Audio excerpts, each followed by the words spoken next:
All right, Kodie Shane, welcome to VladTV. That way. How you doing? I'm doing good. How you doing? Thanks for having me. We lit. Yeah, of course, of course. Super. All right, so let's just start at the beginning. You were born in Atlanta. Yeah. That's right. And you grew up there? No, I was born in Atlanta and I lived there for a few years. Then I moved to Chicago, and I was like mainly lived there. Okay, yeah. So I'm Yeah. semi-familiar with the Yeah. the way it went. I'm sure we'll get there. But what was your experience growing up in Atlanta? I was on tour with my sister when I was like really young. Like most of the time I lived in Atlanta, I was like really little. I was on the TLC Fanmail tour with my sister. She opened up, and yeah, so that's pretty much what I was doing when I was little. Right, right. When so I was that little. you grew up in a very musical family. Super. So can you just describe all the musical connections in your immediate family for us? I can say that song, Sunday, Monday, Tuesday, Wednesday. That's my auntie, Cherrelle, whatever. And then my dad, sung backgrounds on all her stuff back when they were like in a group with Granny and Dad, and they were in like a group. And then my sister, was in a group called Blaque, and they sold like millions of records and ran around the whole world. They were signed by Tommy Mottola. Am I right? Yeah, that way.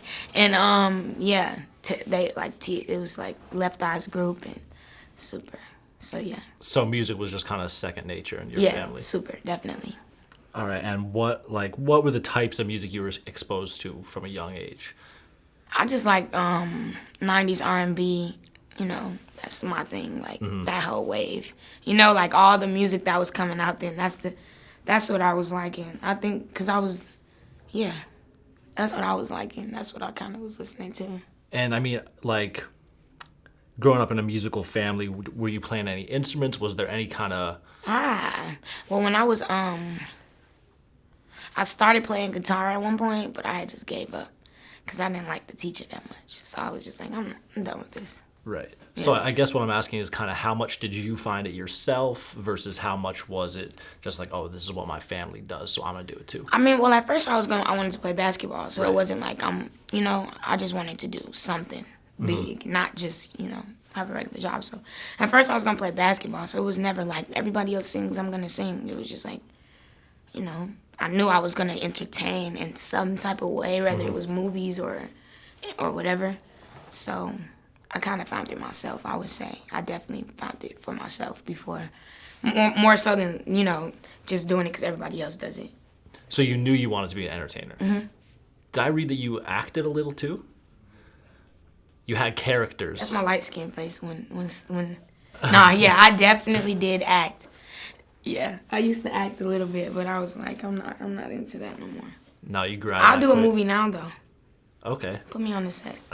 All right. Yeah, so let's switch over to the Chicago side. So at what age did you move to Chicago? I moved to Chicago, I think when I was like 3 years old, and yeah. Okay. Super. And what was it like growing up there? Spending a big part of your childhood It was there? pretty cool. I like Chicago. I still like Chicago. There's nothing nobody can say that make me feel like Chicago's this bad, crazy place. I still like it. So it was always cool to me. It was cool. So what are your thoughts as someone that's from Chicago on the reputation the city has as a kind of really, really violent place and the way it's kind of always portrayed negatively in the media? I definitely think that the younger kids are out of control, or like just not even the really younger kids, but like the teenagers, the kids, like even like the 22s, the guys right now, they're out of control. Like they're just doing whatever. But I feel like that's not the only place it's happening in. It's places that it's happening, and it's happening worse. You know what I'm saying? It's just like I feel like once Chief Keef came out, he kind of like just shined a light on it. And that made everybody like really be looking into like put a magnifying glass on it. But it's these other cities that stuff's happening, stuff's going down, but it's just like not as big of a thing. I don't know why. So you think the music I really think the helped music open kind of people's like eyes? shined a light on it, kind of put a magnifying glass on everything that was going on Yeah, in the absolutely. city. I heard you mess with some Chicago drill artists. I mess with all Chicago artists, all Chicago artists. But what artists you was about to ask me about?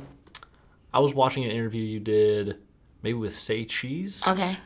And you said, I don't know who you're talking about specifically, but I think you were shouting out some female Chicago drill artists. Oh yeah, like Dreezy and all of them. Yeah. Yeah, I mean they're cool. They're fine. Like they're cool. You know, I fuck with them. I don't like listen to them, but I respect like what they're doing, the whole movement and everything they got going on because you know we all girls and stuff like that. So we all got to look out for each other. I would definitely do a song with Dreezy. I'll do a song with Cash Doll. I like them. I fuck with them.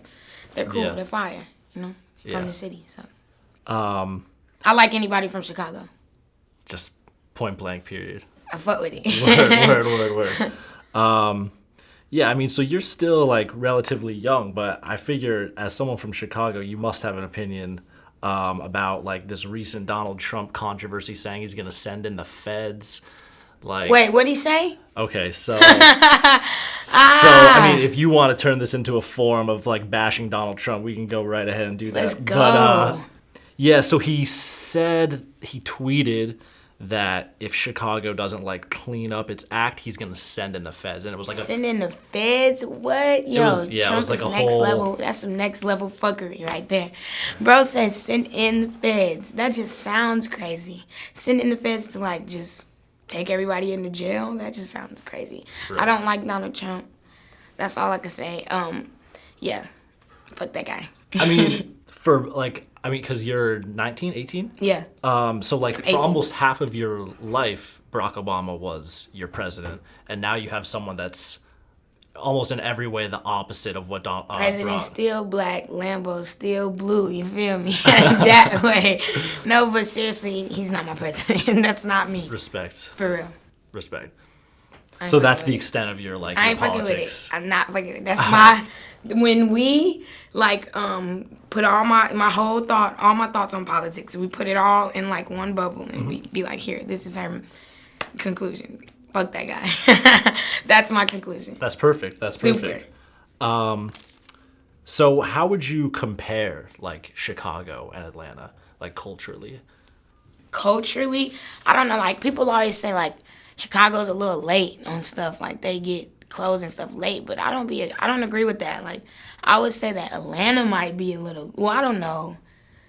It depends. Like, on the shoes and stuff, like, you could go to Chicago, you get all the shoes early. Like, you could go to Chicago, get any Jordan early.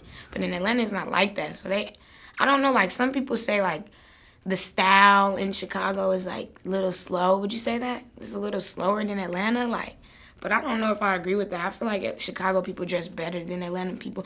A little more, like, gaudy, but I would say that if you find the right people, they dress better than Atlanta people. And, I don't know, Atlanta's music scene is more, like, really, really artsy, I feel like. And the whole Chicago music scene is kind of drill right now. Unless you're, like, Chance the Rapper and people like that.